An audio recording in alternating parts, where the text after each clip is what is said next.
Bonjour les amis. Alors nous continuons aujourd'hui l'évangile de Jean au chapitre 5, les versets 17-30, qui est la suite de l'évangile d'hier. Donc vous allez voir, cet évangile est un bijou de l'évangile de Jean, incompréhensible et, dira-t-on, assez abscon. Et donc je vous le lis dans la totalité parce que franchement c'est un chef-d'œuvre. Et on commence donc par ce que je vous ai dit hier. Jésus leur répondit, « Mon Père jusqu'à présent est à l'œuvre et moi aussi, je suis à l'œuvre. » Dès lors, les Juifs n'en cherchaient que davantage à le faire périr, car non seulement il violait le sabbat, mais encore il appelait Dieu son propre Père, se faisant ainsi l'égal de Dieu. Jésus reprit la parole et leur dit, « en vérité, je vous le dis, le Fils ne peut rien faire de lui-même, mais seulement ce qu'il voit faire au Père. Car ce que fait le Père, le Fils le fait pareillement. C'est que le Père aime le Fils et lui montre tout ce qu'il a fait. Il lui montrera des œuvres plus grandes encore, de sorte que vous serez dans l'étonnement. Comme le Père, en effet, relève les morts et les fait vivre, le Fils, lui aussi, fait vivre qu'il veut. Le Père ne juge personne, il a remis tout jugement au Fils, afin que tous honorent le Fils comme ils honorent le Père. Celui qui n'honore pas le Fils n'honore pas non plus le Père qui l'a envoyé.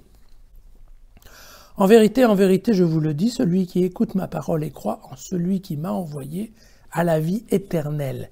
Il ne vient pas en jugement, mais il est passé de la mort à la vie. En vérité, je vous le dis, l'heure vient, et maintenant elle est là, où les morts entendront la voix du Fils de Dieu, et ceux qui l'auront entendu vivront. Car, comme le Père possède la vie en lui-même, ainsi a-t-il donné au Fils de posséder la vie en lui-même. Il lui a donné le pouvoir d'exercer le jugement parce qu'il est le Fils de l'homme.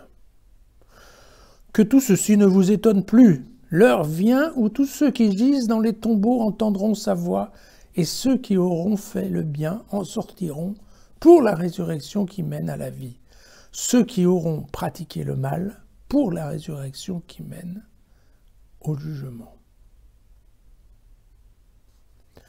Moi, je ne puis rien faire de moi-même. Je juge, selon ce que j'entends, et mon jugement est juste parce que je ne cherche pas ma propre volonté, mais la volonté de celui qui m'a envoyé. » Voilà.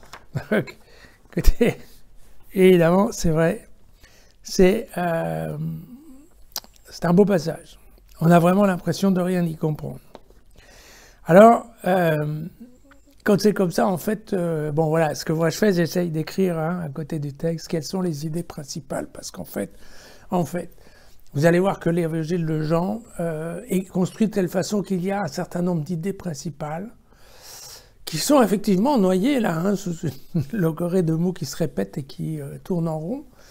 Mais les idées principales, elles sont simples et elles sont claires. Donc l'important, c'est d'aller les trouver. Une fois qu'on les a trouvées, vous allez voir qu'on s'en sort beaucoup mieux. La première idée qui sort de ce texte, c'est l'interconnexion complète entre le Père et le Fils. Le Fils le dit bien, le Fils n'a aucune indépendance. Tout ce que sait faire le Fils, c'est parce que le Père lui a montré. D'accord ? C'est important.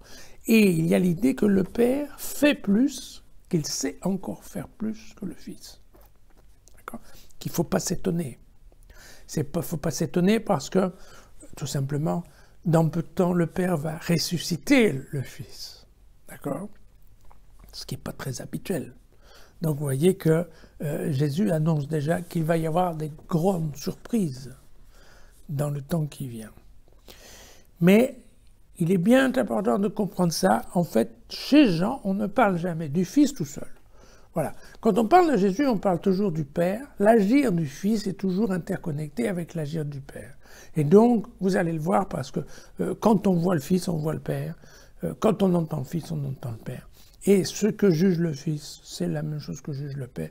Et ce que fait le Fils, c'est en fait le Père qui le fait. Ça, c'est très important parce qu'en effet, il n'y a jamais dans l'évangile de Jean, un Jésus qui dit « moi je ». Tout ce que Jésus, c'est en fait, c'est son Père. Alors,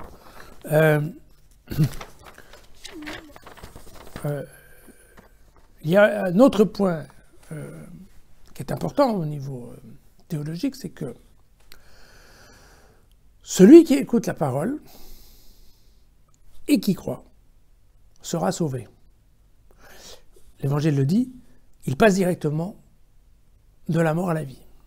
D'accord ? Alors la mort et la vie, il faut savoir que la mort et la vie chez Jean, la mort, en fait la mort c'est la vie sur terre, c'est la vie terrestre. Pourquoi ? Parce que quand on est sur terre, c'est le péché conduit à la mort. D'accord ? Et la seule manière de s'en sortir, de s'extraire de ce monde terrestre, c'est d'une part d'écouter et d'autre part de croire.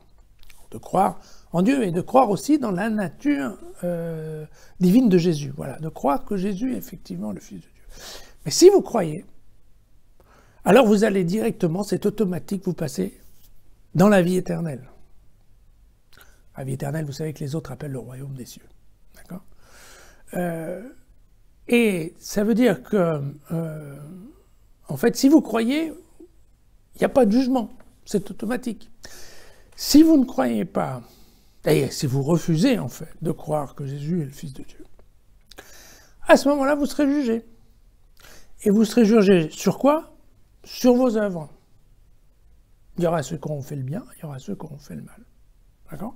Et typiquement, cette question de jugement touche aussi les gens qui sont déjà morts et qui sont dans leur tombe, parce qu'en effet, ils sont arrivés avant Jésus, donc ils sont morts avant Jésus, pardon, et donc ils n'ont pas encore été jugés, mais là, il le dit bien, c'est maintenant. Voilà.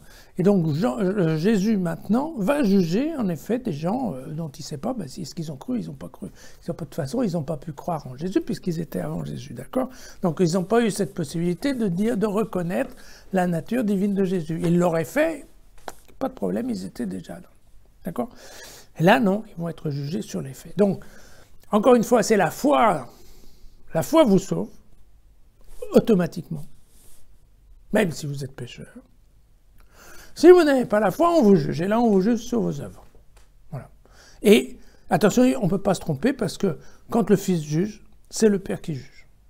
Encore une fois, le Fils n'est pas tout seul à juger, il y a son Père aussi. Voilà. Et donc, je pense que voilà qui nous éclaire assez bien sur... vous savez, encore une fois, c'était vraiment une obsession chez les Juifs, cette question du jugement dernier, d'accord ? Où ils pensaient, vous savez, qu'il n'y a que ceux qui écoutent et qui respectent les commandements qui vont être jugés positivement et qui vont rentrer dans le royaume des cieux.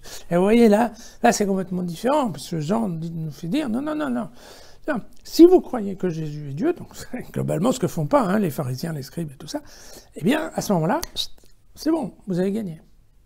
Si vous ne croyez pas, à ce moment-là, ok, on va vous juger, et on va vous juger, en effet, le bien, le mal, donc quelque part, en effet, le respect des commandements. Vous voyez, il y a vraiment une histoire de deux systèmes, l'un étant plus rapide que l'autre. Voilà.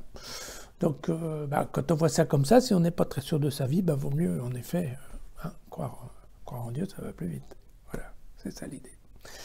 Ce texte est compliqué, n'hésitez pas à relire l'intégrale de l'Évangile, que ce soit dans jésusfacile.com ou autre part. Et voilà, et puis bien sûr, si la vidéo vous a plu, faites-la circuler. Mais ce qui est important, c'est que là, nous allons voir pendant presque 2 semaines que des parties d'Évangile de Jean. Et souvenez-vous de ça. Allons voir au-delà des mots, au-delà des formules, et allons voir quelle est l'idée. Parce qu'en fait, l'idée qui est derrière, elle est simple et elle est en effet originale. D'accord ? Et ça vaut la peine, bien entendu, de la retrouver. À demain.